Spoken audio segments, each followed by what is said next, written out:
Hello, everyone. I am Brady Bridges, and I'm the broker and owner of Reside Real Estate here in Fort Worth, Texas. I want to welcome you to another episode of Real Talk with Reside Real Estate.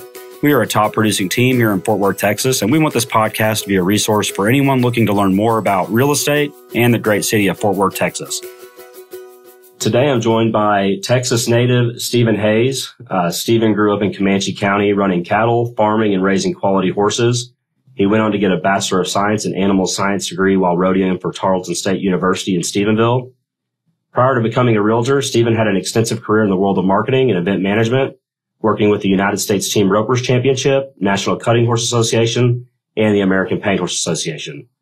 Steven's other interests include a love for roping and rodeo, a passion for all things aviation since becoming a private pilot, and any game that includes competition. Steven is married to Chantel Hayes, a nurse practitioner in Decatur, an avid barrel racing competitor.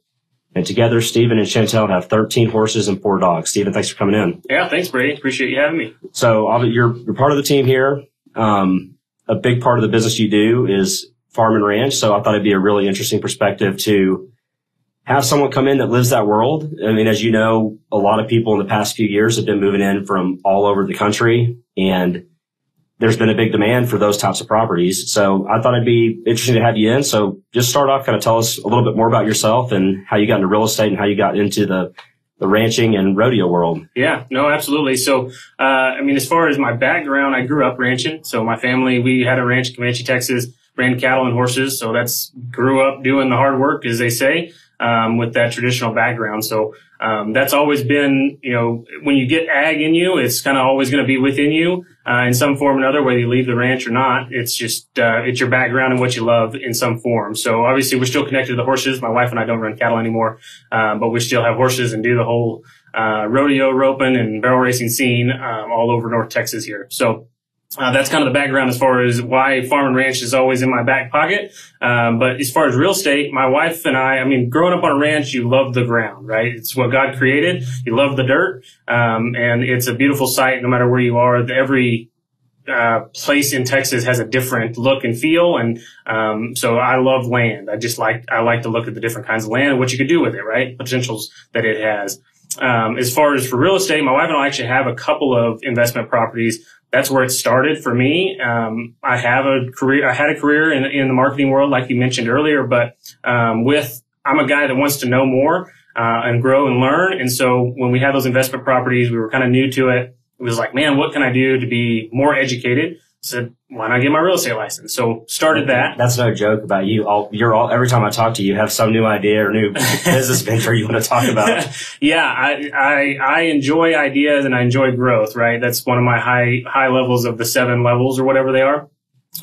So that's when I started my real estate license. Then getting it, I had several friends that were like, hey, we need to do this or that. So it just kind of transpired from, I just got it because I want to learn and grow, to now this actually could be something that fits my, repertoire, right? So, that's where it started. And today it's been very successful. Last year was a great year for me. And primarily everything I've done at this point has been farm and ranch, or investment properties. We do those as well. But farm and ranch is what I like. It's a lot of fun. It's a lot, a diversity when it comes to farm and ranch. You're not dealing with just residential spec homes, right? There's so much more to look into and understand when you're doing farm and ranch. So. Yeah. And I think that's a really important thing for people to understand, especially, agents out there, that when you get into a farm and ranch deal or, an equestrian property, you really have to know what you're doing, because at a certain point, those become more commercial deals than they are residential deals, because a lot of other items not necessarily tied to the property get involved, right? Right. Yeah. You could have anything from a tractor to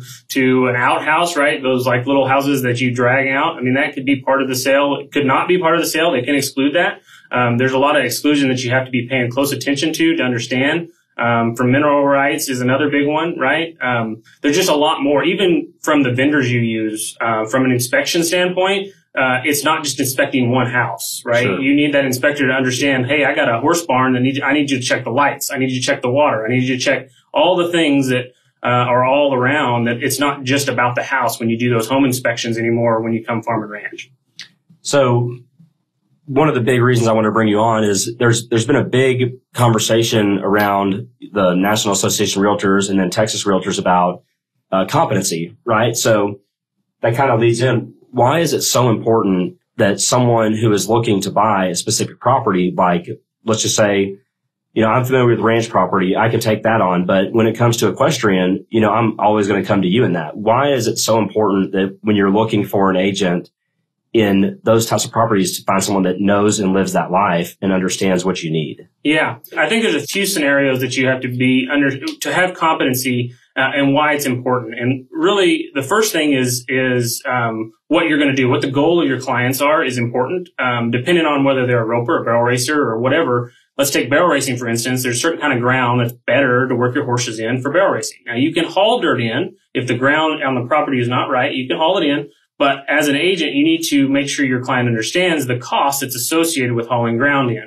So depending on how much you have to haul, let's say it's 3 inches per square foot that you want to haul in. I mean, that could be a cost of $10,000 to $20,000 just for arena dirt, right? The ground that you want. So that's one big one, is understanding the goals of your client and what they do. The other is the area and the appreciation, right? So for instance, I do a lot in Parker County. There's also Hood County is another area, and Wise County is another area. Parker County has the greatest appreciation over time in the history of the last 10 years. So if you look at the counties in this area, Parker County's got the greatest appreciation, where Wise is going to be a little less. It's higher than Hood, but Hood is the least likely to appreciate the most amount. Do you think a big part of that's the development in Aledo? Just how much that's grown? Or just... I think so. I think that Weatherford too. Yeah, and 35, north and south of 35 is always hard. And I think people have got away from that for a while. I do believe that South 35 will begin to develop some more, but it's just not as desirable as west of Fort Worth has been traditionally, right? Sure. You have a lot of horse people are west of Fort Worth through the cutters and the ropers and things like that. So I think it's all relevant on where it'll go. And they all, obviously land always appreciates, but Parker has been the highest appreciation. Having someone that understands that, I think, is super important. So another thing that I wanted to touch on. So when we're selling a property, we have to run, comparables on it. It's a much easier process because a lot of homes, you can find something that's similar. So what does that process look like? Because I know a lot of ranch property, it's not listed on our typical MLS. There's a lot of word of mouth out there, and then there's just specific companies that kind of have these back listings. So how do you come up with comps for a property that is going to be unique? I mean, all these ranches, some of the ones you've sold and some of the ones we've looked at together, you can't really find anything exactly like it. So how do you come up with the pricing? Yeah, so that's a great question. It isn't the same as doing a residential rail where someone just sends you a CMA like, oh, these are all the properties. Now, you can do some of the horse properties are similar and you can get a fairly close idea. But when you're talking, I mean, and land is a big difference too, right? If you're just doing raw land, that one's pretty simple. You can find the kind of acreage, and match those up to I'm talking most specifically just because we've had those instances where people are looking for 55 acres with a barn, like all kinds of stuff. So how do you come up with those numbers? Yeah. So the way I start is I go on the price of the land. So I take the land and say, all right, this is in this area, the price per acre of land costs this. And then once I've got that figured, then I just honestly cost them out, right? So to build the house, it'd be X. To build the barn, it'd be X. To build the fences, it'd be X. Does it have good water? What's the electricity look like? Blah, blah, blah, blah, blah. And I just take those and give me a price on what I feel like that value is. Now, it can fluctuate a couple $100,000 one way or the other, just depending on the location, type of dirt that's there, all these things. And setup is another one, efficiency. Some places are set up awful to actually use and work and live in.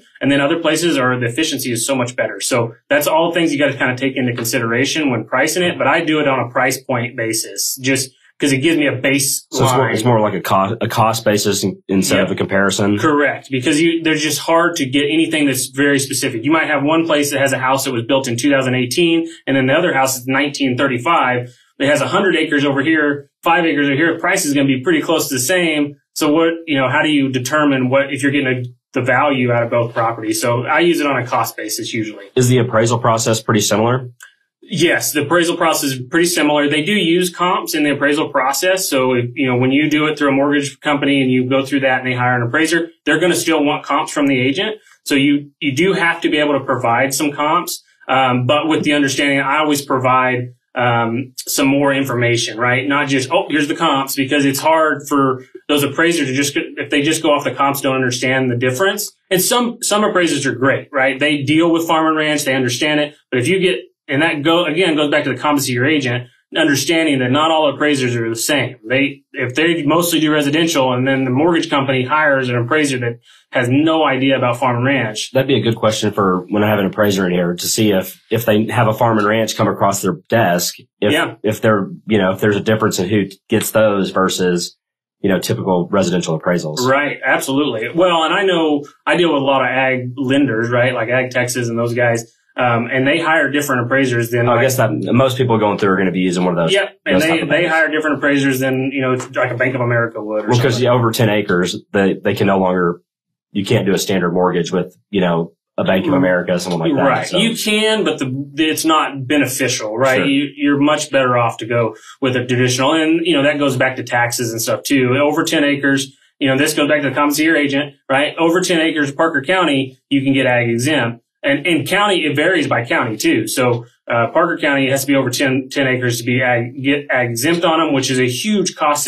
savings in the state of Texas. Property taxes are a huge issue. So you want to make sure that if you buy a farm and ranch property, you need to understand your tax implications, because that could be a big factor. And what county you're in determines what the bare minimum is for taxes. So we've talked about a lot of things to help buyers on this side. So what would you say to people what advice would you give to someone that, a lot of people that have these farm and ranch properties, they've owned them for a really long time. I mean, I know in just the instances I've dealt in it, people have had these lands for generations. What advice would you give to someone who's thinking like, hey, this might be the time for me to sell my property? And where would you tell them to start? Well, I definitely start on calling an agent, right? Someone that understands their area. And understands what kind of land they have and so on and so forth. Mainly because to get the most value out of that property, it may not be selling the whole thing as one whole property, right? And I understand people want to keep those things together. And I agree. I'm grew up ranching. I want to keep my family land together, and that's a goal. But depending on your situation, you may want to break it up into 10 lots, right? And now land's so expensive, right? That a lot of people can't come off and just write a check or get a loan for 100 acres at $50,000 an acre, yep. $5,000 an acre, whatever it is. Yeah, well, exactly. You try to buy a 10 acre plot of land at $20,000 an acre, which is kind of the going rate around our area minimum. Now you still got to build a house. You still got to do the fencing, which people don't understand. Fencing itself is anywhere from $10 to $20 a foot just for regular fencing. So there's a lot of costs that go into that when you start taking. So they call an agent. What questions do you expect to be asked when you are interviewed for a potential sale of one of these types of properties? What should these sellers be asking to know that the agent they're working with is competent and can take care of their needs? Yeah. Well, so if I called an agent, if I'm on the seller side and I'm looking for someone to market my property, I'm going to run into a scenario for myself. Okay, Brady, I call you. I got a place I want to sell. So my first question would be, what's your background? I want to understand you as a person. Did you grow up ranching? Not that you have to, but I want to know that you understand what the heck's going on, right? The second thing is what do you think the price is, right? So I'm going to say, what do you feel like my price is? And the other, for me as a seller, I'm not going to just talk to you. I may talk to 4 agents, right? I'm not going to just talk to one. I want to understand, and it's not just about, I want the agents going to tell me the highest price, right? Because just because they tell you that doesn't mean they're going to get it. Yes. Right. So that's something super important to remember is when you're talking to an agent, I could tell you your place is worth $10 million. But am I going to get it? Who knows? Right? That's called buying a listing. Yeah.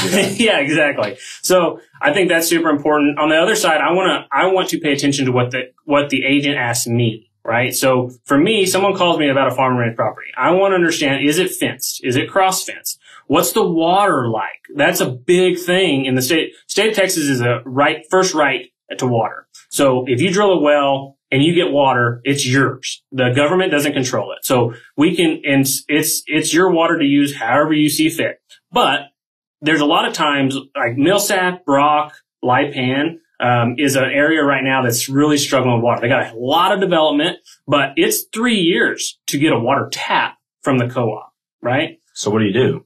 you don't get water. So if you buy a place that doesn't already have a tap, you got to hope that you can get approved to get a tap. So, and people are like, well, I'll just drill a well. Well, you could. But what if you don't hit water? You could drill 3 times and you don't hit water. It's very salty water there, so it's not good. So you hit it, you don't have any water, and you just spent $20,000 on drilling a well that has nothing. I mean, literally nothing. So, ladies and gentlemen, that's why you need someone that knows what's going on. yeah, water is a big one, right? But that's the thing is I want that person. Where's electricity? How far do you already have electricity on the place? Am I going to have to run it? Right? Because those are all questions that as a buyer that I know that a buyer is going to ask me, because then they're going to want to know what these are all costs that someone's going to have to put into, because that's how they're going to run their numbers on whether or not they can afford it or they want to, invest into that property. So it's really important to see what that agent is asking you. That's how I would determine is, do they know? Because they're going to ask the right questions when you call them about listing a property. Yes, there's the questions about marketing. How are you going to market it? All those things. Those are important. I understand that. And you want to get it sold. But they need to understand all these things. Mineral rights is another big one, right? Do you own the mineral rights? Do you own 50% of them? Because that can be, and a lot of people don't even know if they own them. There's a lot of people that don't have any idea if they own mineral rights or not. And it can be a lot of time and research to understand who owns mineral rights, who doesn't. Do you have any of them? Do they convey? All these things. So, and then the negotiation that has to come back and forth between that. Yeah, 100%. So what is the expectation? I know just from what I've observed of you, it's very important to find someone when you're listing a property like this. That person needs to be in the world of what they're selling. You really benefited because you've been so involved in these different associations in your past career. You know a lot of people that are in that world. It's not a cheap farm and ranch and equestrian. It's not a cheap thing to get into. So I feel like it's really important, in my opinion, to have someone that's somewhat connected and knows people that run in those circles that have the money to acquire these types of properties. Would you agree?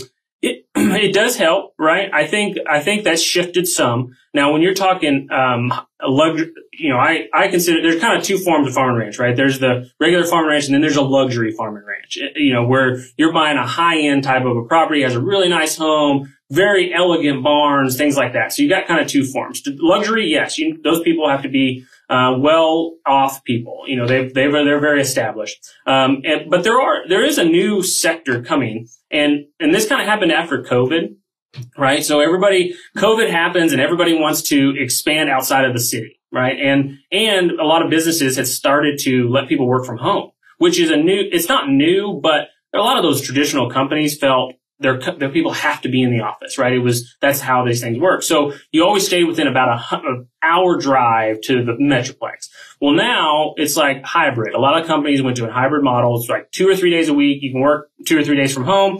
So they've expanded that. So it's about a 2.5 hour span now from the Metroplex. Well, you talk 2.5 hours. We're talking Comanche, Texas, where I grew up, right? I actually had some sellers 2 years ago during COVID. They lived in Arlington. Yep. They sold their place. They had bought 15 acres in Comanche. Exactly. And they moved out there for that reason. They're like, we just want a little space. Yep. They're like the weekend cowboys. Yeah, exactly. Well, and they can. They can afford it because Comanche is a lower price point compared to Parker, which is within that hour, right? So you go hour, now you're hour and a half outside of that circle. So the price point changes. They can afford it better. And so you have that phenomenon happening too, where people are saying, I want to get out of the city. I can now do it. I can live the hybrid lifestyle from work. And I can, buy 10 to 15 acres, which is affordable. They build a house on it. They may not be equestrian people whatsoever. They just want space, right? Just build the house in the middle of 10 acres. Nobody's close to me. So would you say that when people talk about farm and ranch agents, would you say that they're doing more of those types of transactions right now than it is the luxury side of things? Yes, absolutely. Yeah, I would think those are just the really fun ones to post. 100%. Yeah.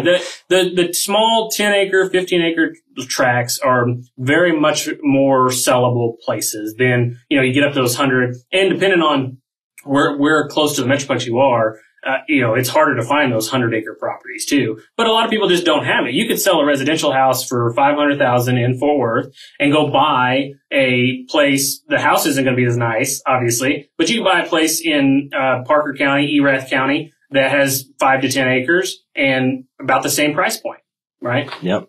I've seen a lot of people doing that, and they actually whatever house is there, they tear down the structure and build a barn dominium on it. Yeah, barn dominiums are very high right now. They're in demand. I will say, you brought up barn dominiums. Always remember when you're talking barn dominiums, you talk to your mortgage lender, because there are some things around mortgage lending when it comes to building a barn dominium, and the resale value can differ too. So if you just put up a barn structure with a live-in space, you need to talk to a mortgage lender, because there's some things you can do around it, and not to connect your barn to it. So if you build, just because it's built out of tin and they call it a barn dominium, usually it's when a little barn place is connected to it. That's when you have issues. So if you can make a section that separates it, it's a little better off. So just a little input there when you're talking barn dominiums.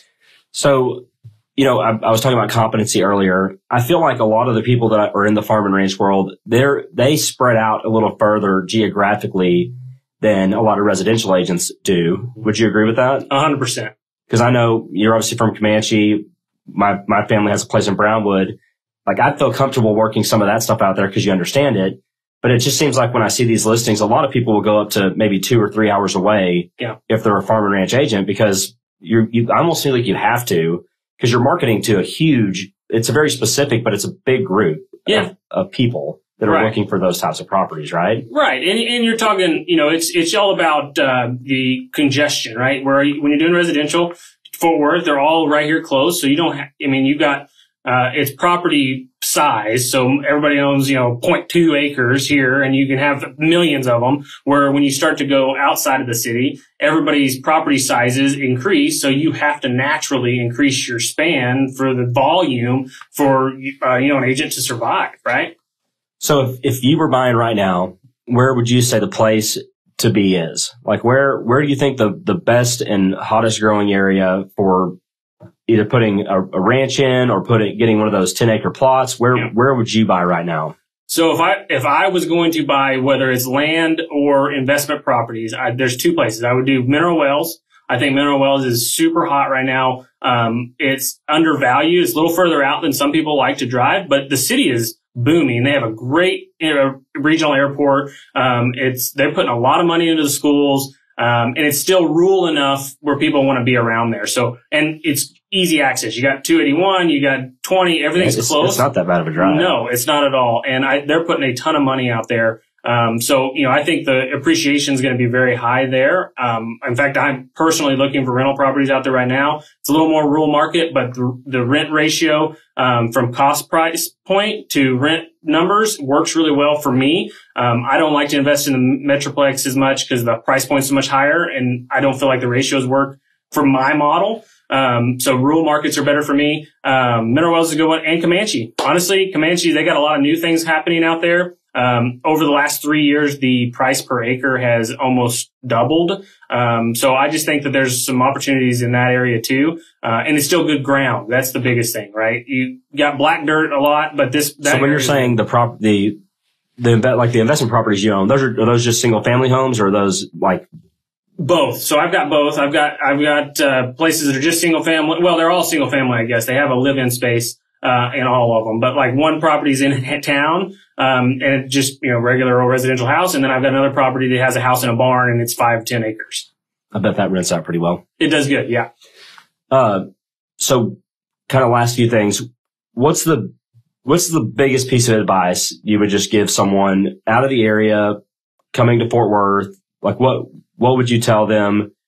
They're in California. They have horses. They're moving here. What's the biggest piece of advice you would give them as they start their search, besides just looking for an agent? What are the things they need to know in town if they're in that world, or people they need to know that are going to help them along the way? Yeah. So it's going to start with the agent. I'm got to go back to that. It's going to start with who you talk to on the agent side, because that agent's going to feed you everything you need to know as far as what vendors to use, right? And that a good agent will know the local vendors that are cost effective, that aren't those major companies that want to charge you an arm and a leg to come fix a plumbing deal. Or I'm just thinking like people coming in, right? They need vets. They need all kinds of things. Right? Yeah, 100%. Depending on what they do, they need to know all those things and who to talk to, who's good, who's bad. And it's from anything, from the builder side to the vet side to all the context that someone that's new to the area wants to understand on a quick basis. A good agent will know those people because they live the lifestyle. And when I'm talking specifically farm and ranch, right?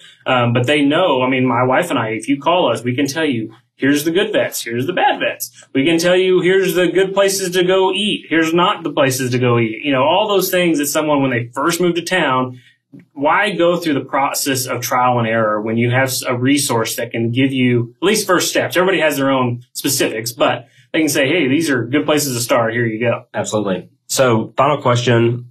I ask everybody, what do you love about Fort Worth? Okay. Yeah, so that's a great question. For me, it's really easy. It's city of cowboys and cultures, man. So for me, I can come to the city, which I do very often, and I can take my wife out to a jazz bar and have a mixed drink cocktail. We like to do different stuff. Yes, we grew up ranching and we're cowboy, cowgirl type people, but it's, small enough city where it's cowboys and cultures. So you walk around Fort Worth, you're going to see a lot of cowboy hats.